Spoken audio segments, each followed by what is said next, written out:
Today, I'm going to tell you about a cartoon character that had a pretty significant impact on my life. Um, I grew up watching him and all of his friends, and I always thought it was a great show. So what I'm going to be doing is I'm going to be diagnosing Winnie the Pooh today. Um, while I looked up and did the research on this, it struck me that all characters in Winnie the Pooh have some sort of mental disease, which blew my mind that all of them just have really big problems. And it's so funny that they hide it in a kid's show.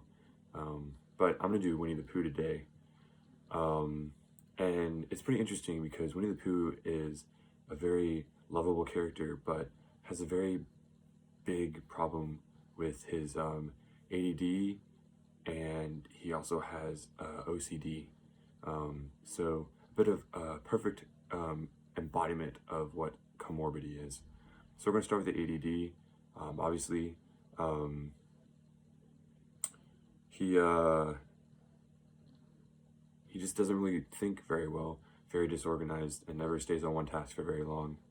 So for the two types of therapy, for the psychotherapy, I've chosen a psychotherapy called CBT, or cognitive behavioral therapy. This is a type of talk therapy. The goal is to get kids to think about their thoughts, feelings, and behaviors. It's a very wide spectrum of therapy, but I think that the studies show that it is positive towards people with ADHD. As part of CBT, people replace negative thoughts with ones that are more positive or realistic. So it helps them build their self-esteem. So in like Pooh's case, instead of having him think about how he never gets his honey, he always needs his honey, we could switch it to I don't need that much honey, but I need a little bit, so I don't have to try so hard to focus on this one act. So the studies show that for people like Winnie the Pooh, about 50% do very positive with CBT, and that's why I've chosen it for Winnie the Pooh. For the other type of therapy, I've chosen to give Pooh a drug, and it's called Ritalin. It is a central nervous system stimulant, and it affects chemicals in the brain and the nerves that contribute to hyperactivity or impulses. So in Pooh's case, it's going to slow the fact that he goes from I need honey to I need to go help my friend Piglet to I need to go see Rabbit to I need to go see Roo, so he can get like an organized lifestyle. And it's very commonly used to help ADHD, so it's nothing that hasn't been tested before.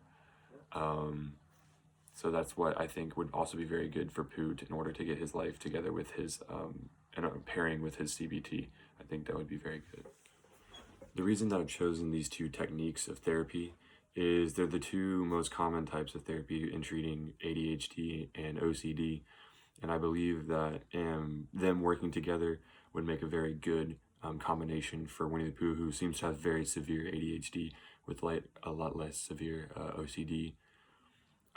Myself, I've had ADHD, not too bad of OCD, but these are the two things that I did in my life, and it's really helped me get a hold of what it means to run through my day and not be too bad at my ADD. Also, the Winnie the Pooh's lifestyle is just one that fits perfectly into this, so he can take his medicine in the morning and then go see his CBT therapist in the afternoon. It's 2 doses in one day of something that can really help his lifestyle. There's a couple negatives about each of them, but very briefly I'm going to go over the couple negatives for the CBT. And it's that only about 50% of the patients that do CBT actually get anything out of it. So it's not a very high success rate, but it is positive one way or another. Also, using Ritalin, it curves your appetite, so Pooh might not want so much honey, and he might focus his shift onto something else. It also is very addictive. A lot of people get stuck on these medications because they need them to survive and they can't figure out how to live their life anymore without them. And I think that's where the CBT comes in and helps him talk through the reasons why he needs to kind of get away from medication and just focus on himself. So those are probably the pluses and minuses for each of them. I believe that this is the best option for medication and treatment for Winnie the Pooh's severe ADHD and ADD. I hope that provides enough insight on the reasons behind my diagnosis of Winnie the Pooh today. Thank you for listening.